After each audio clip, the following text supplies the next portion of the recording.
જિલ્લા વહીવટી તંત્ર આણંદ તથા સોજિત્રા વિધાનસભાના વિવિધ લોકાર્પણ અને ખાતમુહૂર્ત પ્રસંગે આપણી સૌની સાથે મંચ ઉપર ઉપસ્થિત નાયબ દંડક શ્રી રમણભાઈ સોલંકી, સાંસદ શ્રી મિતેશભાઈ પટેલ, પદ્મશ્રી ડૉક્ટર તેજસભાઈ પટેલ, જિલ્લા પંચાયતના પ્રમુખ શ્રી હસમુખભાઈ પટેલ, મારા સાથી સૌ ધારાસભ્ય શ્રી વિપુલભાઈ પટેલ, યોગેશભાઈ પટેલ, શ્રી ચિરાગભાઈ પટેલ, શ્રી કમલેશભાઈ પટેલ, શ્રી કલ્પેશભાઈ પરમાર, જિલ્લાના અધ્યક્ષ શ્રી રાજેશભાઈ પટેલ, સંગઠનના પ્રભારી શ્રી રાકેશભાઈ શાહ, તાલુકા પંચાયતના પ્રમુખ શ્રીમતી શિલ્પાબેન પટેલ, શ્રીમતી સોનલબેન પટેલ, પૂર્વ દંડક શ્રી અંબાલાલભાઈ રોહિત, ડિસ્ટ્રિક્ટ બેંકના ચેરમેન શ્રી તેજસભાઈ પટેલ, પૂર્વ સાંસદ શ્રી દિલીપભાઈ પટેલ, શ્રી દીપકભાઈ પટેલ, શ્રી નટુજી ઠાકોર, પૂર્વ ધારાસભ્ય શ્રી નિરંજનભાઈ પટેલ, જિલ્લાના મહામંત્રી Shri Jagatbhai Patel, Shri Sunilbhai Shah, doctor Bharatbhai Patel, collector Shri, DDO Shri, ઉપસ્થિત અધિકારીગણ, ચૂંટાયેલા જનપ્રતિનિધિ, સંગઠનના પદાધિકારી, ઉપસ્થિત સૌ નાગરિક ભાઈઓ બહેનો, લાભાર્થીઓ, પ્રેસ મીડિયાના મિત્રો, સૌને મારા નમસ્કાર. બહુ વખત પછી પ્રસંગ આવ્યો ને એમાંય તમારા ધારાસભ્ય બહુ ઉત્સાહી છે, એટલે બધા ધારાસભ્યોને એમ કીધું છે કે તમે કોઈ કંઈ માગતા નહીં, હવે મારે જ બધું લેવાનું છે.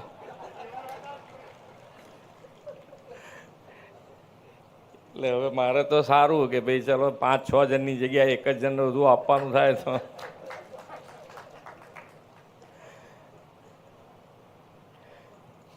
પણ સક્રિયતાથી કામ કરે તો એકાદ બે કામ વધારે આવે ના આવે એ તો હું નક્કી કહું છું કે ભાઈ સક્રિયતાથી કામ કરે વિધાનસભામાં તો એકાદ બે કામ વધારે લઈ જાય.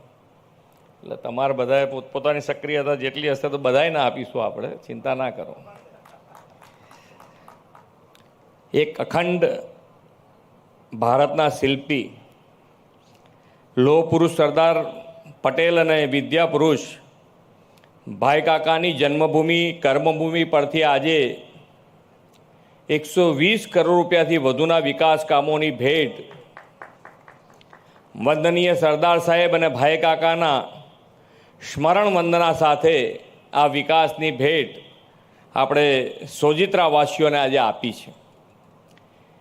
વિશ્વ નેતા અને દેશના યશસ્વી વડાપ્રધાનશ્રીએ વિકાસ કેવો હોય, કેટલા સ્કેલનો હોય ને કેવા વિઝન સાથેનો હોય તેનું ઉત્કૃષ્ટ ઉદાહરણ ગુજરાતના વિકાસ દ્વારા વિશ્વ સમક્ષ પૂરું પાડ્યું છે. આદરણીય મોદી સાહેબે શિક્ષણ બનાવે કંકરમાંથી શંકરનો મંત્ર આપીને શિક્ષણ, ચિંતન અને સંસ્કૃતિના સંવર્ધનના કાર્યોને પણ વેગ આપ્યો છે. વડાપ્રધાનશ્રી હંમેશા તમામ ક્ષેત્રના વિકાસ પર ભાર મૂક્યો છે. એ જ દિશામાં આગળ વધીને આપણે ગુજરાતમાં શિક્ષણ સહિત સર્વાંગી વિકાસને આગળ ધપાવ્યો છે. આજનો આ કાર્યક્રમ પણ એ જ વાતની સાક્ષી પૂરતો આજનો આ કાર્યક્રમ છે.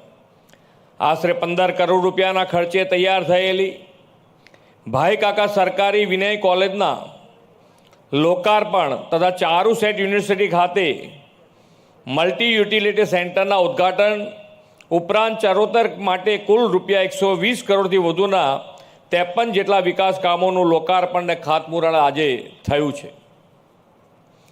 આજે power grid corporation of India દ્વારા door to door garbage collection માટે CSR ફંડમાંથી 25 ઈ-રિક્ષાઓ ફાળવવામાં આવી છે અને વડાપ્રધાનશ્રીની પ્રેરણાથી શરૂ થયેલી સ્વચ્છતા હી સેવા ઝુંબેશને વેગ આપવાનું કામ આજે થયું છે.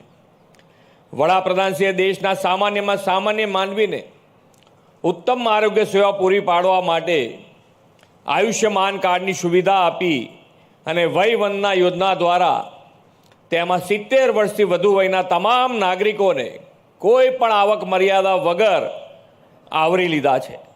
આજે આપણે વય વંદના યોજના હેઠળ વડીલોના આયુષ્યમાન કાર્ડનું વિતરણ કરીને વડાપ્રધાનશ્રીના સર્વે સંતુ નિરામયના વિચારને સાકાર કરી વડીલોને વંદન કરી છે.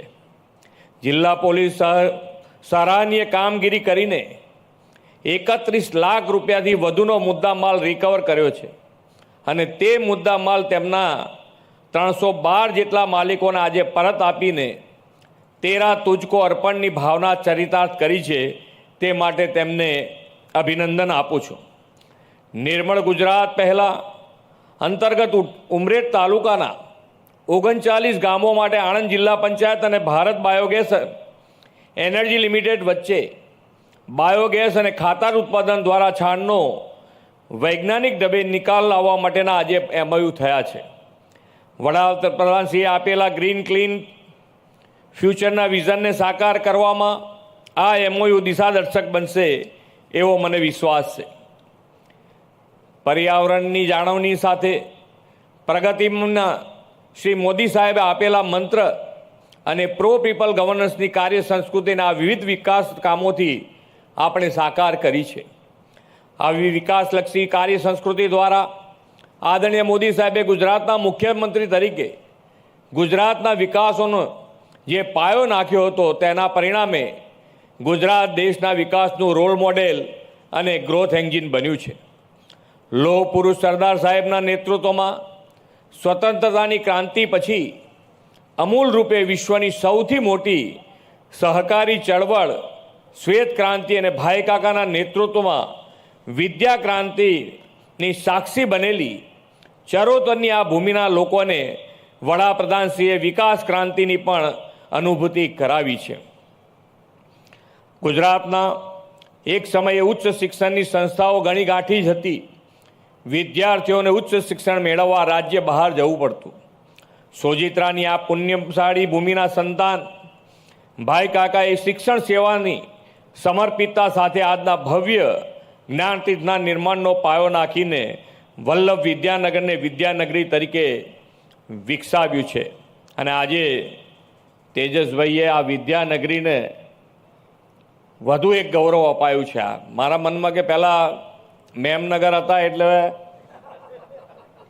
શરૂઆત કરી ત્યારે મેમનગર હતા ને એ વખત હું 95ની વાત કરું છું, 95ની વાત કરું છું. ત્યારે હું નગરપાલિકાનો પ્રમુખ હતો ત્યારથી તમારા નામથી મને પરિચય. એટલે મને એમ કે તમે ત્યાં અમદાવાદ ક્યાં આજુબાજુ મેમનગર ના જ હશો, પણ આજે આપણા ગુજરાત રાજ્યનું ગૌરવ અને દેશનું ગૌરવ છે માનનીય તેજસભાઈ. એટલે ખૂબ તાળીઓથી એમને વધાવીએ. આજે એમના વતન ભૂમિ આવ્યા છે, આપણા માટે ગૌરવની વાત છે.